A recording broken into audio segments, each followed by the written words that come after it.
Hello and welcome to Chad and Cherry's Surf Music Review. I'm Chad Shivers. And I'm Cherry. And we're finally getting around to our Colorodo Instrumental Fanzine review. Issues number 2 and number 3. So we've been wanting to do this for a while. It just takes a lot of work, you know, going through the magazine. Cherry and I have our notes here, so we're going to be referring to those and looking down periodically. So this video is going to be a little bit of a mess, but bear with us, folks. We're just two friends casually chatting about something we've read. It's like a book club. That's exactly right. A book club for you. And we should mention that Colorodo Instrumental Fanzine is a great sponsor of this show, and therefore we want to give back and, you know, just do a little review. Yeah. So we've already done issue number 1, which you can see in the description. We'll put a link down there. And so let's get started with number 2. First of all, we're going to drop the needle on one of the groups that's featured in issue 2, and that's Surf Monster on this lovely green vinyl, which we'll try to remember to show off after we pull it off. This is the album cover, which is basically really the same cool. color as the album itself. Yeah, really cool. All right, so Cherry, you want to go first? Well, okay, so we should actually say, so issue number 2 features the very talented Shermie from the Surfer-Jets on the cover, which I've had the pleasure of, we actually opened for them a couple times ago that they were here in Atlanta, and it was fantastic. I hadn't gotten around to seeing them yet, so very cool. All right, so what you got, Cherry? So, Matthew opens up episode 2, or issue 2, with the Del Novas. So the Del Novas, I didn't have a lot to talk about with the Del Novas. We're just trying to hit some highlights here, so it's still probably going to run a little long, but we tried to be snappy about it. Well, a couple of things is like, you know, Dal, you know,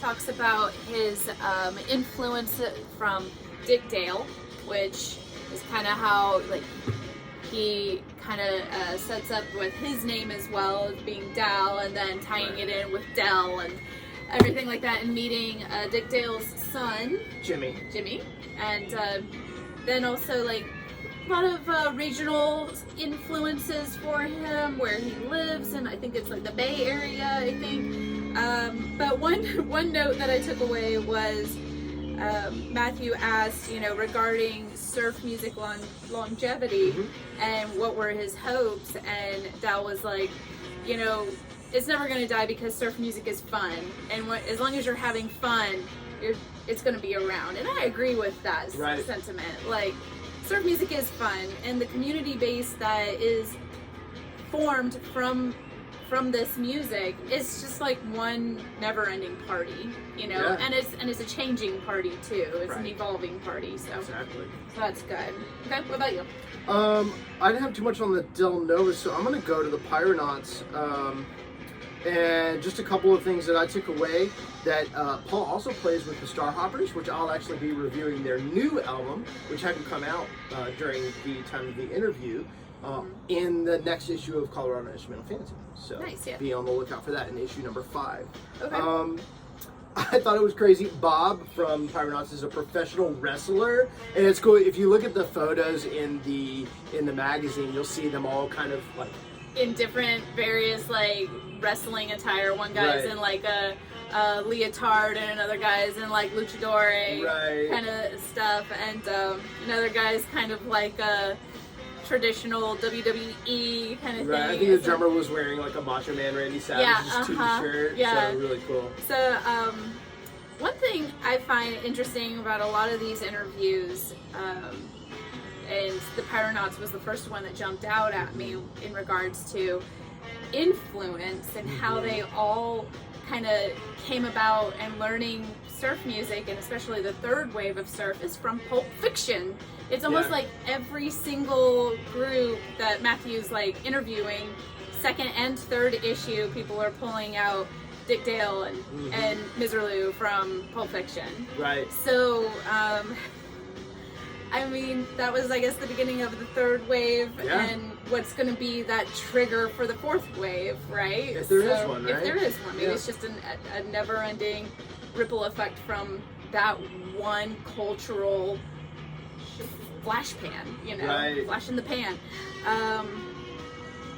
sorry, the Pyronauts interview was actually really interesting to me. Yeah, they're really entertaining guys. They're really entertaining. Their live show is really entertaining as well. Lots of like headbanging and stuff like that. I want to say I've seen the Pyronauts, but I can't remember exactly. Just you know, out of all the years going to the different events and seeing the different bands. Yeah. Because I know they played SG 101 2019. I can't remember if I was there that year or not.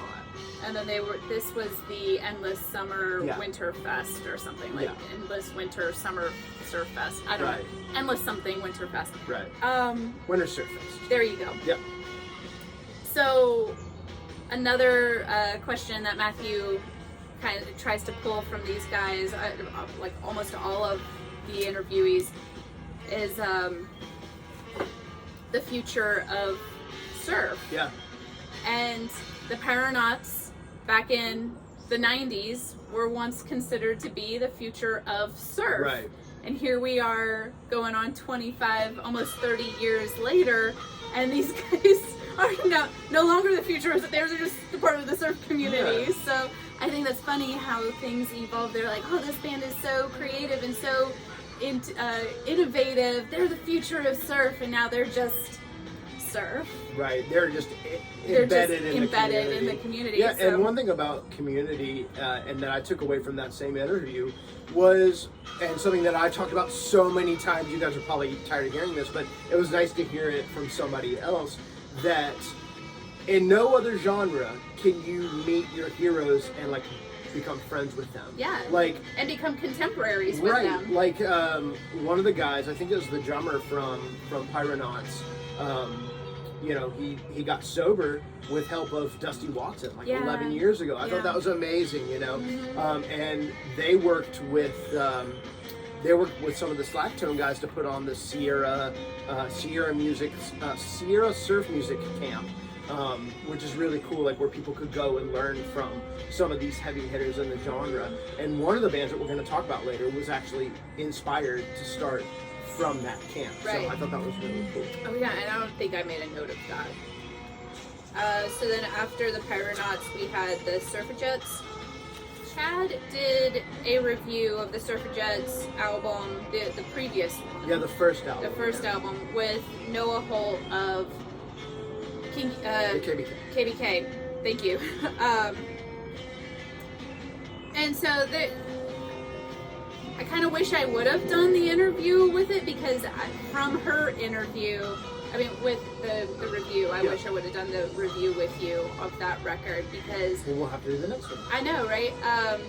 Because some of the things that she spoke about with Matthew is, you know, kind of the tribulations that she has with, the trials and tribulations she has with maintaining an all-girl group. Right. So, you know, because they're female drummers and female bass players are not low-hanging fruit. You cannot easily... they're hard to come by. They're hard to come by. So that, and also something that I kind of got from her interview as well is that the sheer effort that she and her female band members go through to put on the show. Right. Like, they don't just show up. They get ready. They prepare. They do the hair. They do the makeup. They put on the outfit. Because, from what I gather, it's like, they know that's what's going to draw people to the show. Well, it's a fully immersive experience. Yeah, you know? it is. They know their instruments. They're very good players. You hear that in the recording, but again, this might just be like the feminist thing in me, is that that's not enough to draw people to their shows. You have to add the layer of appearance to get people out to the show. Well, I think that's kind of just their thing too. Like, I think Shrimy's really into like 60s culture. It is, style. and she said that in her interviews, that she likes the hair and the style. But again, and you know, it just kind of shows like how much harder some people do have to work in this industry. Because if they just, I feel like if they dropped the appeal, if they came with just their normal hair, everyday hair and makeup, which that might be your everyday normal hair and makeup, people would be like, oh, these people, these ladies, you know, they don't really know how to play their instruments, you know, that kind of thing, even though they're very talented in what they play. Yeah. So they're seen as unique because they are all female surf group, and you know, she uses this as a form of escapism. She sees surf music as escapism, especially being from Canada, right? You know, so it's like, you know, you get a little mini vacation when you go on tour, or even just an hour a night when you're playing. You feel that summer breeze, you know. So that's more or less what I got from that interview, and just really hoping that she inspires little girls to pick up that's a what guitar. I was going to say as well. Like Matthew tends to ask, you know, what would you like your legacy to be? You know, what legacy would you like to leave? And Shermie was like, I would like to inspire, you know, young women or young girls to pick up the instruments and not even play surf music, just play whatever they want to play. But I mean, you know, that's something we all desperately need, and surf music is younger people, you know, female, people of color, you know, people from the LGBTQ community. I mean, that's something that I think Cherry and I would both really like to see in this community. And you know, they're out there doing it. You know, as a middle-aged cis white male, like there's not much I could do about it except for, you know, inspire like my students and to play and harness their energy and whatnot. But you know, they're doing it on the front line, which is really cool. So some things about one thing I like that Shermie said, musically speaking, that I really like identified with personally. She's like, I'm not really a great improvisationalist, right? And I'm not either. But surf music is really appealing because it's a structured solo, right? You're soloing basically the entire time. But it's through the structure and through playing melodies and little tricks and things like this to make it more interesting. And I thought that was really cool. Definitely. And you know, we're saying Shermie a lot because she was in the interview, but not to take away from Nicole's playing as well, because they split kind of half and half between like their leads and their rhythm playing, and it works really, really well. And they have their distinct styles, and they work really, really well together. As far as reviews go, there's quite a few in here. I just wanted to, oh look, there's a Frigidaire's Play It Cool review. How cool is that? Kitten Tonics, which actually I got to see in Austin with Matthew, our buddy's Little Kahuna. We love Little Kahuna. Manor Astroman, the band that got me into surf music, Meteoroids, which we'll talk a little bit about next, because I think they're in the next issue. They are. Monster Wave, which we just listened to. Nebulas, which was on our top 5 list for last year. Satan's Pilgrims. So lots of great stuff in here. You can pick this up through Bandcamp, and we'll have a link in the description, and through other fine retailers as well, such as Double Crown and various other places. So like I said, we'll get to that in the description. Now, so that's issue 2. Issue 2. All right. Issue 4, which is issue 3. I keep jumping in issue. Issue 3 actually comes with a 7-inch, and that's something that Matthew's starting to do now is add in a 7-inch vinyl record with the issue, which I think is amazing. That's something I used to love really from. Cool. There used to be a magazine back in the 90s, I guess. It was Gearhead magazine, and it was like custom car culture, which I don't really know too much about cars, but they had a lot of good music stuff too. A lot of like estrus bands, which I was really into at the time. So this is a nice, almost throwback to that, and it really adds a lot of value. So the 7-inch that was included with this is Massacre Canyon from the Desert Undertones. Desert Undertones. Just Desert Undertones. And Desert Undertones were also on our top 5. And be looking for that full review of their album soon. We actually cut it once, but it was too much noise in the video, so we're gonna have to cut it again. So be looking out for that. So here is Massacre Canyon, and I am drinking a Massacre cocktail. I didn't have the non-alcoholic analogs for Cherry, so she's drinking a Massacre Mule. So, issue 3. Cherry, get us kicked off here. Okay, starts off with Desert Undertones. Apparently they had a pretty regrettable cover of artwork for their first album. Oh, the AI thing. The AI generated, which I thought was pretty funny. This is like, the more you look into it, the more, like, the weirder it gets, because Right. like there's cows in the background, but the cows don't have heads. You know, it's That reminds me of that joke. What do you call a cow without legs? ground beef. Ground beef. There you go. So that's basically, it's really the one thing I pulled from that interview. Right. I know you got a lot. Yeah, I love this band.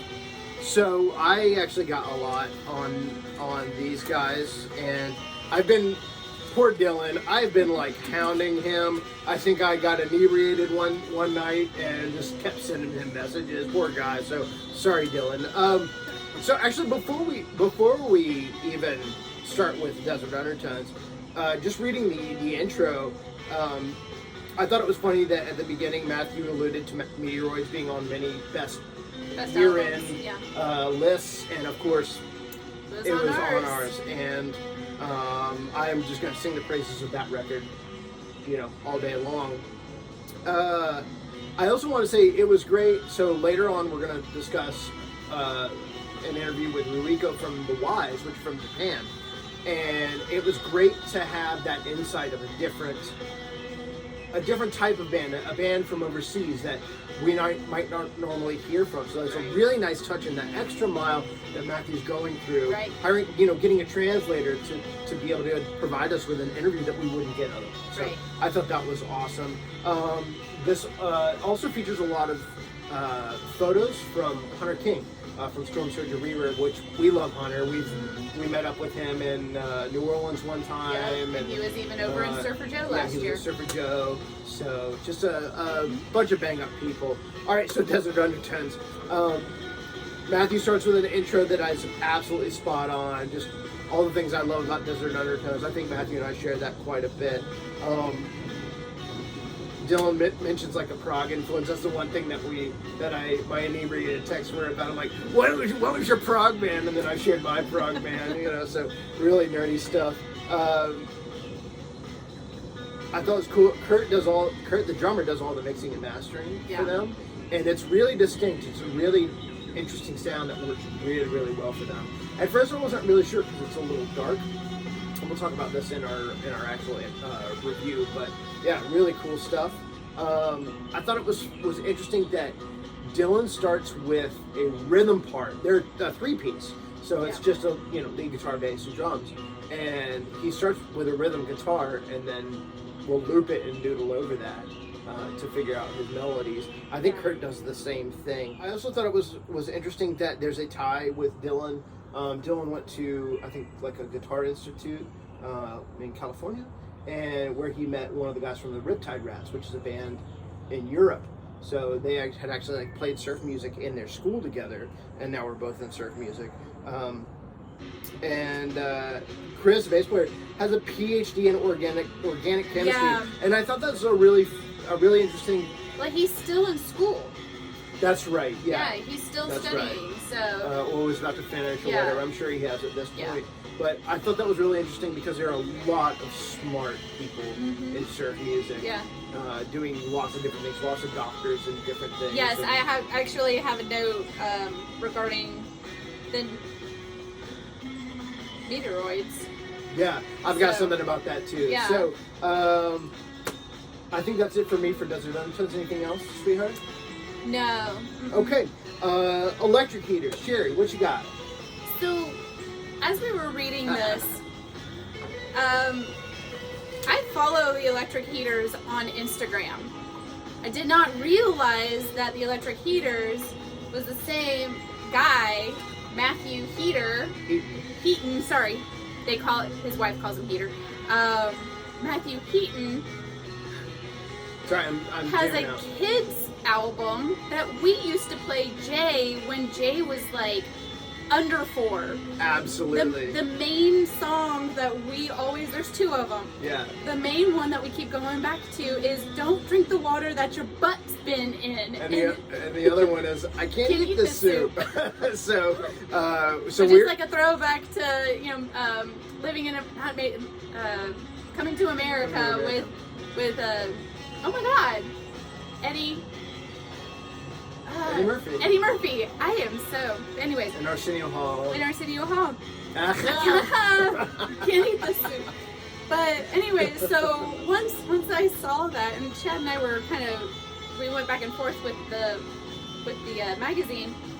I was like, "Is this the same guy?" And he's like, "It is the same guy." And so it's interesting. We've known and been fans of Matthew Heaton for many, many years. Yeah. So that was really cool. Yeah, and he does that like semi-professionally. That is his day job. Yeah, so that's really, really cool. Yeah. We also learned that our buddy Patty Lee was in the band, the Electric Heaters. So yeah. Patty came up to Southern Surf Stomp Fest 2 or 3 years ago. Yeah. 2 years ago. And so we met Patty and hung out with him and just like really, jived really well. And he plays in a great band called Echolocator. Yes. From Tallahassee, which includes some members from Intoxicators.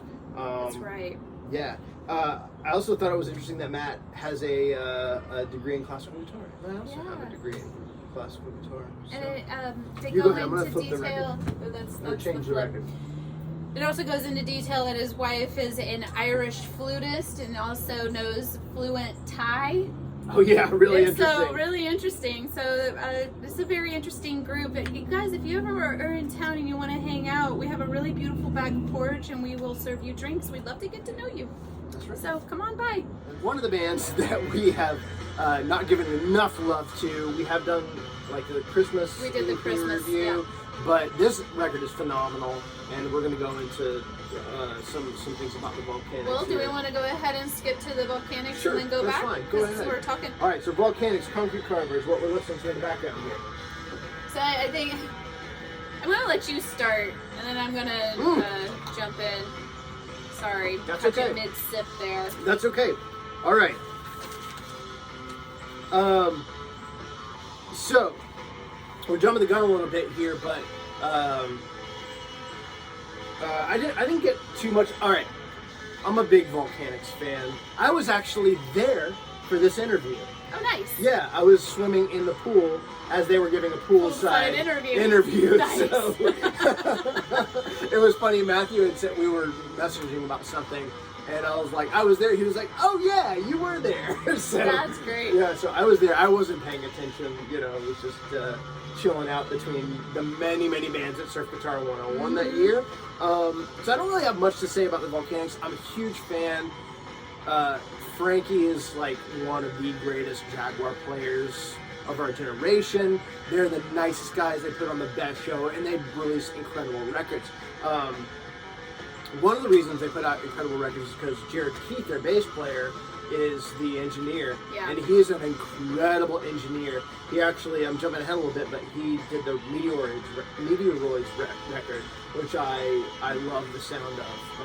I'm actually even thinking about, maybe tapping him for the next Frigidaires. Well, there's a connection between the Meteoroids and the Volcanics as well. Yeah. 2 of the members were in Fink. Boss Fink. Boss Fink. Okay. So they aren't together anymore. Whatever. One member went to the Meteoroids and started the Meteoroids, and then the other went to the Volcanics and started the Volcanics. And they're just like you said, they're still really cool. Right. The guy records, all that stuff. So I didn't take a lot away from the Volcanics because it was very heavy into the recording and sound and gear. I think there was so much talk about Zildjian cymbals. I tapped out. So I didn't read any of that stuff. I skim a lot of the gear. That's just something I'm not interested in. It's not. I don't care what you play as long as you sound good. So the one thing that stood out with the Volcanics to me is that the wives all come to the shows. Almost, I guess, every show. They're called the Volcanics, and they just talk at the guys while they're on stage, and I love that. I'm like, I can relate. I could do that. Not that I talk about the guys while they're on stage, but it's like, oh, they're doing that joke again, you know, that type of thing, because, you know, you don't know, there's probably a new person in the audience that hasn't heard that joke before. Right. There's a bunch of dad jokes and fart jokes, apparently, so, so I thought that was really funny, and, yeah, they really appreciate and love their wives, as you should, so, yeah. They even play, Gina plays with Gina, Frankie's wife. Yeah, Gina and the Georgettes. So you can go check them out. It's kind of like 60s doo-wop girl group kind of stuff. So she's got a killer voice, really cool stuff. I think it has a different drummer. I don't think the drummer really plays sure. it. I read that. But, okay, so then the Meteoroids. Well, one more thing that I just wanted to touch on is Frankie's brother, who actually used to play in the group. He owns this really cool, like, 1940s steakhouse in South Pasadena called the Barclay, and they do like a bunch of shows. It's like their home bar. But anyway, I did want to bring that up because there's always a show, or typically a show, on the Thursday before Surf Guitar 101, which is also one of our other sponsors, the Surf Guitar 101 Festival in Southern California. And there will be a show the Thursday before with a lot of the traveling bands. So you should go check that out. It is a good time.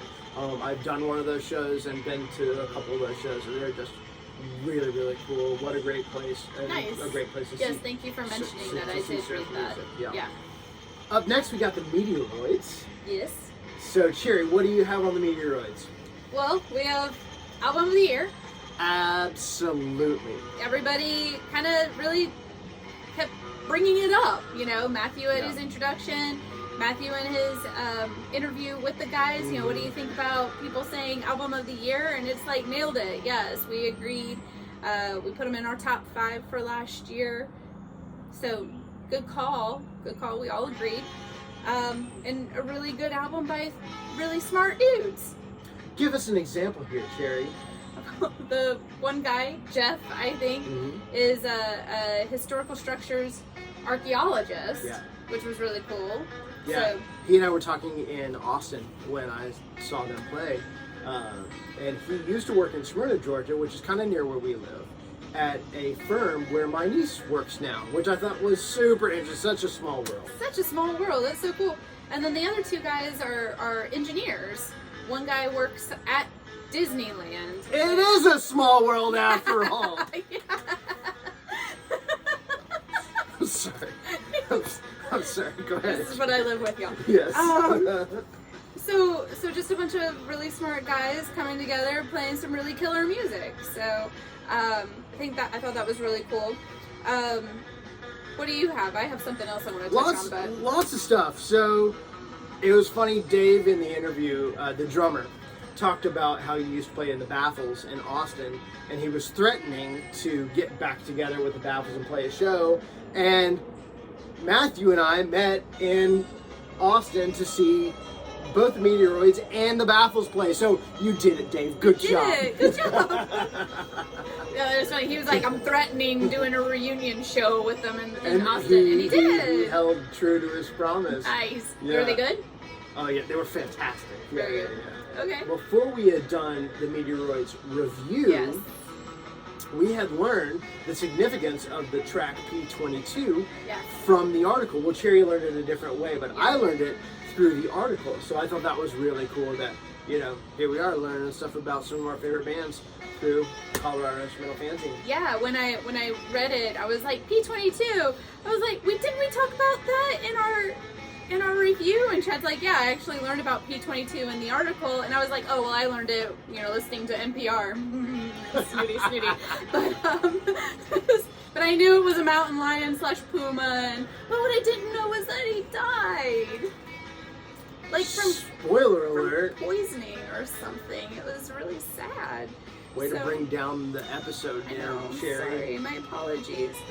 But one thing that I thought was a really good idea, and they credit Jeff, Big Tiki Dude, for this, is that, you know, they had pressed something like 250 records before going out to SG 101, and I think they took all of them with them or something, And they were like, we don't really want to, like, you know, take all these home, and I guess people weren't buying them at the ticket price or whatever that they were asking for. So Jeff was like, give them away during the show, but also have a tip hat, like a collection played out. And they ended up making more money through tips and giving away albums versus selling them at their table, which I thought was amazing. And good job, Jeff. They did the same thing in Austin, and I think they did really, really well. Yeah. All right, Cherry, who's up next? A band that I didn't write anything down on, but it's Slacktone. Okay, I wrote one thing about Slacktone, and which is, I'm going to quote myself here because this is pretty appropriate. Reading about, just like listening to and watching Slacktone, is a humbling experience. Basically, these guys are all masters of their craft. Yes. They're super intelligent, hyper-focused, write the most ridiculously complicated, but it doesn't feel complicated, music. And on the cover, we've got, of course, Maestro Dave Ronsky on this issue. Dusty Watson, who's played with everybody from Agent Orange to Lita Ford to Dick Dale. Sam Bowl also played with Dick Dale. Just ridiculous. They were all members of John and the Night Riders, except for John Blair. Heavy hitters, and their interview, it's like you can just feel their encyclopedic knowledge between all of them. Well, it's just Dusty and Dave in the interview. Unfortunately, Sam wasn't there. I got their interview mixed with the Volcanics. They are the ones that went really into the engineering, the songwriting. Oh yeah, definitely. The Zildjian symbol. Yeah. I was like, oh God, maybe that's why I didn't write anything down because that's all it was. But the Zildjian thing. So read very in depth in this issue. Yes. All right, our final interview is the Wise from Japan. Yeah, very cute. Yes, absolutely. Adorable. Yeah. So Matthew is interviewing Ruiko. Right? Ruiko. Okay. I'm not going to be able to... Ruiko. Ruiko. There you go. And he was like, any recordings coming out? And she's like, actually, there's somebody in the U.S. that has reached out to me about, recording something for a compilation. And she like pulls out her phone and look them up. And she's like, oh my God, it's you, isn't it? I thought that was absolutely adorable. Yeah, so Ruiko just is adorable. When they played at SG 101, it was awesome. Like, everybody was so jazzed, but not as much as they were jazzed. And I thought it was great, Matthew had asked in the interview something like, what are your goals? And she was like, to play SG 101, that's like the goal. Yeah. And to play, they played an Insect Surfers piece, I think it was Black Sand? In front of Dave. In front of Dave.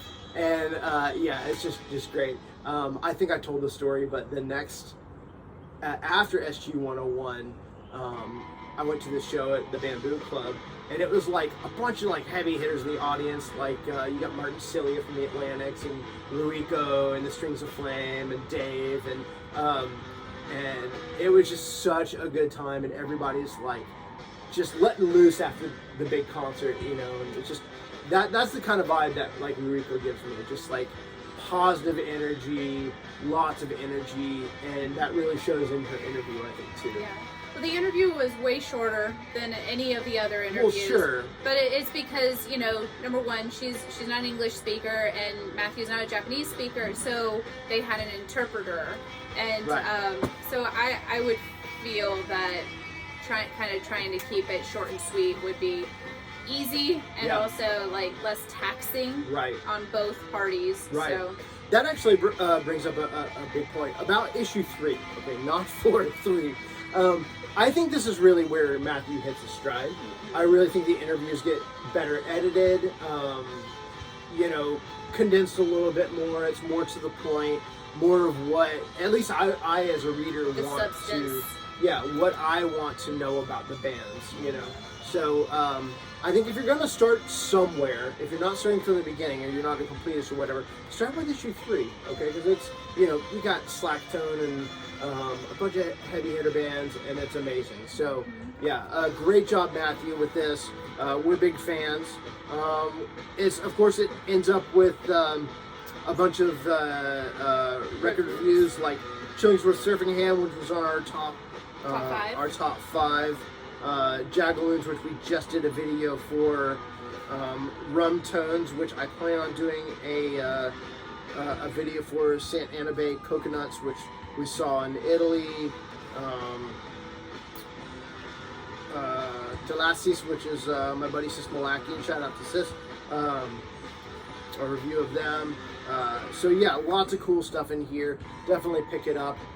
Cherry, I think, are there any overarching thoughts that you have, like on the magazine or anything?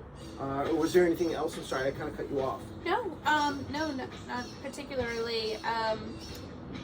Sorry for taking our sweet time. We've probably mentioned doing these reviews on the last 5 videos that we've done. Yeah. Something that we talked about going forward is that, you know, on future issues, is that we're not going to dedicate a full video to. We'll highlight a couple of things at the tail end of one of our next upcoming videos. So because you know what, we really want you guys to be more intrigued and go and buy the issue instead of us giving you basically a cliff notes of the issue. So I'm sure Matthew will appreciate it, and also, you know, you don't have to listen to us rambling. That's right. So thank you to Matthew so much for being such a great support of the show. Thank you to Surf Guitar 101 Festival. You can go to surfguitar101festival.com, or you can get tickets at stellarshows.net. I think we've gone on way long, so I might end up breaking this up into 2 videos because it's really long. So we appreciate you guys sticking around. We hope that wherever you are in the world, that you're happy, healthy, and safe. And until next time, and I think we're out. No, I forgot about mine. Cheers.